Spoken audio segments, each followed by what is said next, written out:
Clean ශ්‍රී ලංකා ජාතික වැඩසටහනට සමගාමීව වී ප්‍රමිති ව්‍යාපෘතිය අද ආරම්භ කෙරුණා. ඒ කොටුව දුම්රිය ස්ථානයේ රට තුළ ගුණාත්මක භාවය සහ කාර්යක්ෂමතාව ඉහළ නැංවීම මෙම ව්‍යාපෘතියේ අරමුණයි.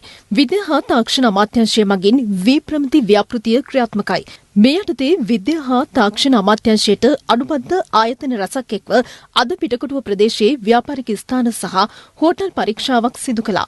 ප්‍රමිති හා ගුණාත්මක භාවය සම්බන්ධයෙන් ක්‍රියා කරන ආයතනවල නියෝජිතයන් හා තවත් රාජ්‍ය නිලධාරීන් පිරිසක්ද මීට එක්ව සිටියා.